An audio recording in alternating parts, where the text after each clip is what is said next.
My name David. I'm from Dehomme Customs, CEO, and you watching For Love TV.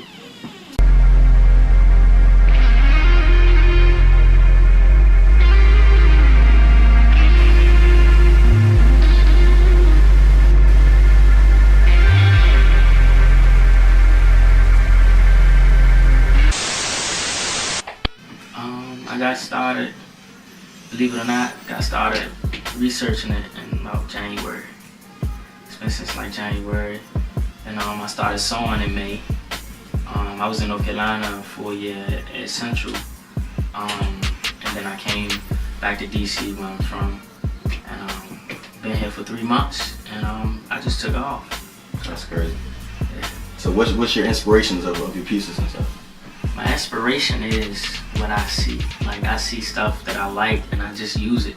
Like, I don't bite off any other designers or anything as such. I mean, I see something that I like. Like when I first started on sweatpants, I mean, I like to feel comfortable. Like, I wear sweat shorts, I like to feel comfortable. So I just started making sweatpants, made basic black sweatpants, and then, I mean, I thought it was boring. So I started doing more to it, then my materials got better. Then, I mean, I just branched off to different stuff. Yeah, so you want to know the designers that you give you inspiration or anything? Nope. I had a project that I did, some Balmain inspired sweats with the ripples on it. I got that from that, of course. But that was kind of like a little side gig that I did. But then I sold a few. I sold a few to Chris Montana, tattoo artist from DC, and T. Robinson. He plays for the Trailblazers. Yeah, it's been since January. I mean, people think I've been doing this for years. Like, people been in the game for years, still not where I am. I think it's all, I mean, I tell designers all the time. I mean, that's why I take them under my wing, to kind of like just build a network. Like, you gotta know how to network, connect with people, reach out to people. Because I mean, if you reach out to somebody and your stuff good, people gonna want it. Like, I mean, I can easily send a picture on Twitter to Gucci Man, and he will see it and he'll want it. I mean, because celebrities look at that stuff. Like, Wale is on his Instagram 24/7. He's on his Twitter 24/7. So he sees the stuff.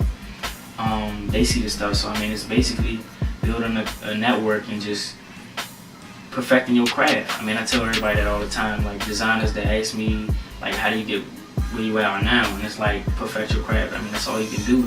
Is when you're good at something and it look nice, then people gonna want it. It's simple. So what do you plan on taking? Like, what you have next coming up as far as the line? I wanna get a boutique in Georgetown.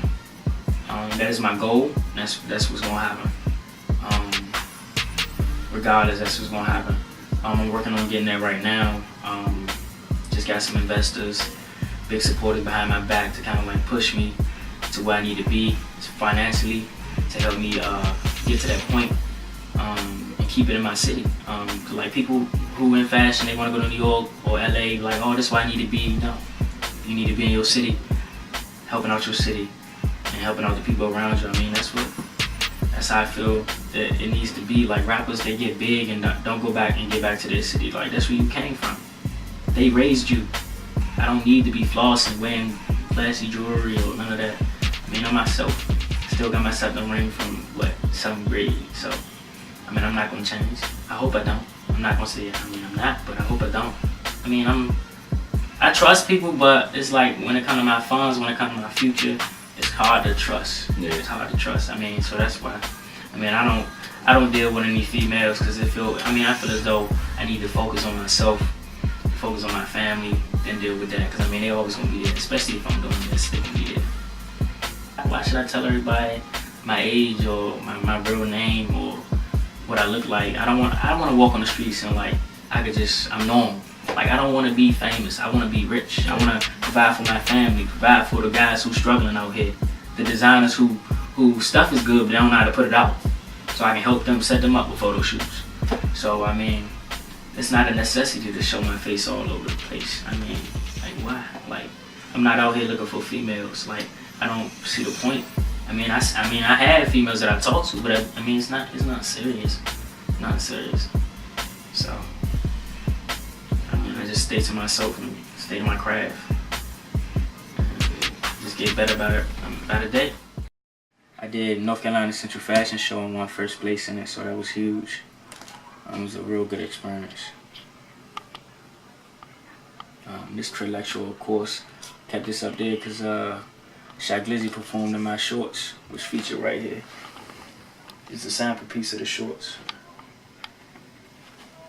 That right there is a piece that one of my interns made, and I just threw it on the wall to kind of keep me motivated as far as helping people. And I mean, those are just sample pieces of work that I did. This was signed by Kevin Durant in Georgetown. He saw him, and I got his contact information, and we worked something out as far as getting those. I got a full man team, and we just taking it slow. Not too slow, but taking it slow. So you got a show coming up? Yeah, show coming up November 2nd at Little Nightclub, from 7 to 11, from 12 to 3.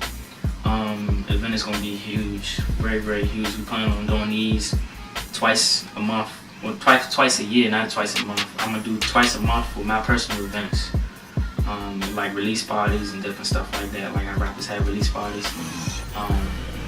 But I mean, this show gonna be huge. We got Flex Cartel, Feel Like Day, Feel the Future, Visto, Molly in the mix. All different types of people coming out. My whole clientele: basketball players, football players, magazines, Vitamin Water, Red Bull. We got Kick Spot, Pat is Dope, and 95.5 MC in it. It's gonna be huge. We got the whole club, so it's gonna be hot. And I mean, I got this project coming up with Flex Hotel, Fat Trill, Wale, Big Fella, and Tony Lewis Jr. And we plan on doing a canned food drive / turkey giveaway. So we planning that, and I mean that's gonna be in October, so right before the event. So I mean it's gonna be hot. It's gonna be real hot. So I mean I'm all about like helping out. I don't have no problem with like putting another designer on with a celebrity or anything like that. I mean your work has to be good. I mean in order for me to recommend you, you have to be credited. Have to. I mean I'm not gonna send Wale or Shaq Lizzy or contact information if you slight work. You gotta be dedicated and your craft has to be up to par. So, I mean, nobody want no sweats that got holes in it or stuff like that. And I mean, that's my second job. I started out, when I got back here, I started out hosting mass photo shoots, which basically I would group together, estimate 20 photographers, 15 designers, and about 50 models, and we would go out to a site. And it's nobody's paid, nobody has to put up any funds, just up and coming. You have to be up and coming. Put them in one location and just create some crazy stuff. So a lot of stuff you see in the city as far as like photo shoots and stuff, it comes from the mass photo shoots, because I mean you get hundreds of pictures out of that. If you got so-and-so models and so-and-so photographers in one building, it's like, I mean, all these different types of minds and creations, and you just create art. And it's a blessing to be able to group them people together, because I mean everybody got their own life, and some people, I mean, but like when I first started, I mean I had like 2 photographers and like 6 models, and I mean they wasn't even good. So, and I mean it was people who didn't have faith in me until like I started doing this every day, and it was like this my job. Like I graduated from high school, and I mean I started doing this. I lost my whole father's side of the family. They neglected me because I chose to do this.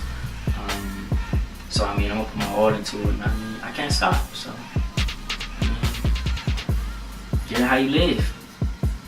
I mean this how I live, and this how I'm getting it. So